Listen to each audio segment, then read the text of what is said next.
in, they lose Aaron Rodgers for the rest of the season. It's just unreal.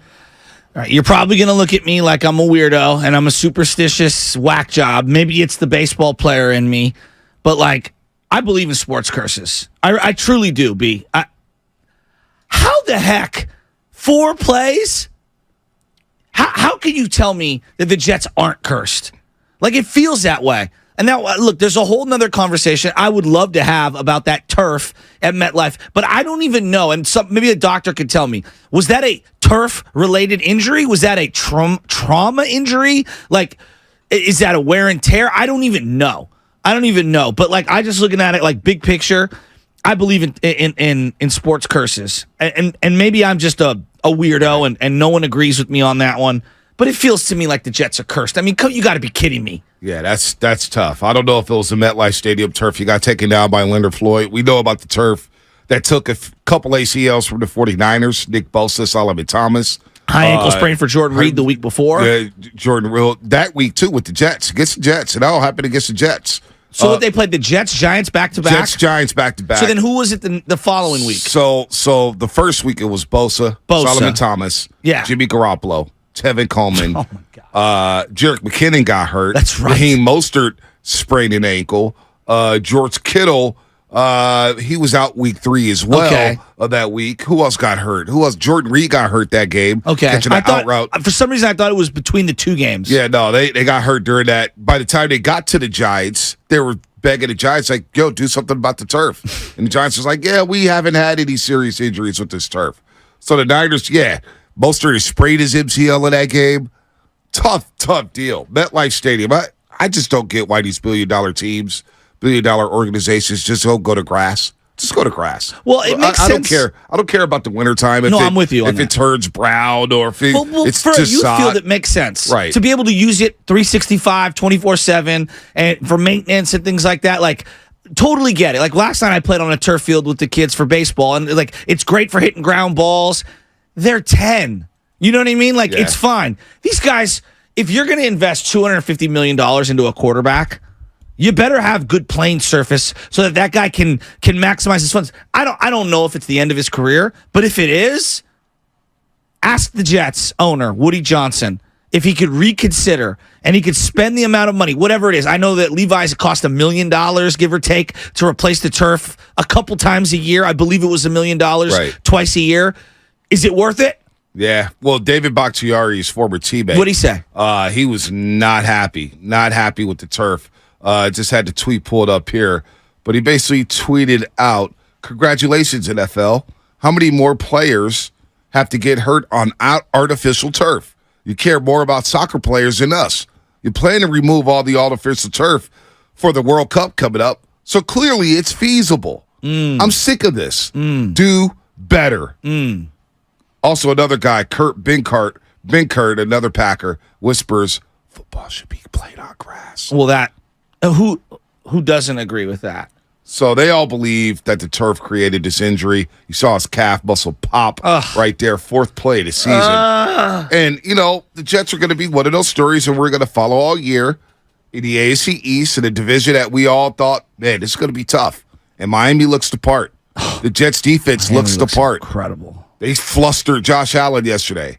The Patriots, they have a defense. Now, we'll see about their offense, but their defense is good. Yeah. I'll give them credit for that. Judon is still a beast. Yeah, he's still a baller, man. They got a good secondary. The Patriots still play some defense, but you just hate to see Rodgers go down like that first game of the season. I feel bad for Saleh. I feel bad for Robert Saleh, and you know what? Unless they make a move. Now, Jason Aponte, our good friend, content creator, just posted a picture of Jameis Winston. Jets make the move. They're going to have to make a move. They're going to have to make a move. They're not going to roll with Zach Wilson? No. Come on. Did you watch that yesterday? Well, I'm just asking. I mean, you watched that with your own 2 eyes. You saw what we all saw with Zach Wilson. Just hearing Robert Saleh, it doesn't sound like they have confidence in him. No. Forget what the play calls were. I'm talking about like the things people say at the podium. No. I just felt bad for Garrett Wilson. He was on the set with Scott Van Pelt afterwards, and the guy, he seems like a great guy, doesn't he? His face was stone cold when he heard about Rodgers. He was just like, you got to be kidding me. You got to be kidding me. I'm telling you, B, I know this is like, and I'm not trying to throw some pity party for the Jets. Like a lot of people, we consume the Jets through Greeny on ESPN, and it becomes insufferable because they insert the Jets into conversations they have no business being, a part of. But I have a friend, Jamie, who's a diehard Jets fan. He was so optimistic about this year. I know no diehard Jets fan. No, but like he's Hard Knocks. I watched Hard Knocks and I was rooting for them. Yeah, no Well, my doubt. buddy Jamie is from New York, and he's a Jets, Mets, I believe Knicks, not Nets fan. Gotcha. And he is diehard. He's, he does like the Nets because you know who he listens to every day? Who? Is our guy in the morning. Evan Roberts. No, but he's loves afternoon. him. He's afternoon. Well, he listens to him or Evan whatever. Roberts is afternoon. Who do they have? Gio and Boomer and Gio in the mornings. Okay. But like he is Mr. Jet, and I just feel so bad for him. So bad for him. Let's go to Mario in Oakland. Mario, what's happening, man? You're on the roast. Good morning. Hey, good morning, gentlemen. How are you guys doing? Good, man. How are you doing? I'm doing well, thank you. So, Aaron Rodgers' injury last night reminds me of, let me take you guys back to remember Vinny Testaverde on the Jets. It was supposed to be a breakout year for the Jets under Bill Parcells, Curtis Martin, Keyshawn Johnson, Wayne Corbett. Routine handoff. I think like the first play, I forget against whom they were playing. Curtis Martin gets about 2-3 yards. Everybody's looking back in. Vinny Testaverde's rolling on the ground. He had torn his Achilles on the routine handoff. Oh. I remember that. It's just so unfortunate. It's so unfortunate because you just don't know, right? So here it is with Aaron Rodgers. And, God, it also, I think about Garrison Hurst in that playoff game against the Falcons, how he got turned around. Foot got caught because it was turf in Atlanta. And I just really hope that, going forward, they go to real grass. That happened in 1999. Vinny Testaverde against the Patriots suffered an Achilles tendon very early in the season. I remember that on that turf up in MetLife Stadium. It was different then. The Meadowlands, that is. It was the Meadowlands, not MetLife. So I remember Dan Marino tore his Achilles in a game against the Cleveland Browns. That's where Scott Mitchell came. And, of course, Scott Mitchell balled out and got a contract with the Detroit Lions. But Dan Marino was able to come back and play at a high level. Wasn't quite the same. Aaron Rodgers is 39 years old. Is that it? Does he even want to go through the rehab? Does he want to go through the rigors of rehab? He had just said days before, I didn't think I would play another, X amount of years, and Tom Brady's 45 felt unreasonable. But after the trade, I feel rejuvenated. Yeah. Not that I'm not taking it year to year, but like I feel like I could play another 3 or 4 years. Let's go to Harmon in Fremont. Harmon, what's happening? You're on the roast. What's up, Harmon? Hey, how you guys doing? Good. What's up, man? Morning. So just a little comment about that on that turf. So I have little guys in Little League, et cetera, and I was reading an article that's coming out from Europe is they're banning all their artificial turf and et cetera. And then if you read onto it, and I'm not a doctor or a scientist, but the little pellets that hold down the turf, they're actually made out of recycled tire. And what it's doing is every time it hits your skin, it leaves micro fragments of some sort in your skin, and which is leading to cancer. And it's proven more so that goalies who are always on the ground are actually getting more cancer than the other players and regular society. So there's a double reason to get rid of this and look into getting rid of this period in America for the little guys all over the field, little guys and girls. Well, so it's an interesting point. So, like, I'm going to give you an example in my neighborhood, right? Crocker Park. B, I don't know if you remember what Crocker Park was like before the turf. Oh, yeah, it was nasty. It was disgusting. We used to have to pick up broken bottles. I mean, me and Rocco, I know he's listening somewhere, before our 8 a.m. Saturday game at Crocker Park every year for CYO, we'd have to pick up 40 bottles off the ground. There would be mud everywhere. I mean, to say it was a grass field was an overstatement, right? It was a dirt patch where there happened to be some weeds that grew, and we called it grass. They went to artificial turf. Now, they cleared out the bushes. They put a bunch of money in there. It got rid of all of the, I would say, the vagrants. Trying to say it as nicely as possible. All the people that were causing problems. And it turned it into a 365 facility, 24/7, with lights and everything.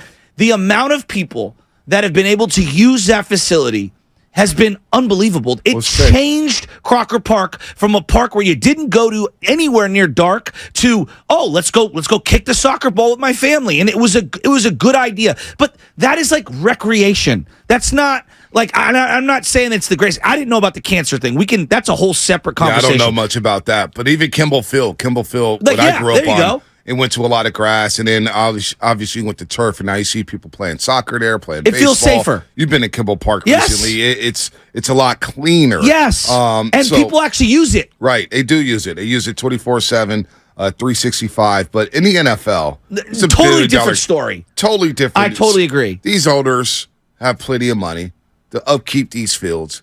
You have $1 million investments in these players. Hundreds of millions. Why would you want to have the best? You want to talk about safety with the helmets and the equipment, and with the speed of the game is so fast. We want to protect our players. We don't want to lead with the head. Well, how about you preserve some ACLs and some MCLs? And it's not going to always happen. Yeah. Grass is going to cause some injuries, but it's a lot safer to play on. These rubber pellets, and I don't get it. Have man. you ever played on it? Oh, once. Okay, once. We had practice last night on it, just for example, right? It's like concrete. And for hitting ground balls and stuff, it's great, right? Because we go to like. Oh no, the new stuff. I'm thinking old turf, but the new stuff with the pellets and whatnot. You run around in it. It's great because it's super simple, super easy.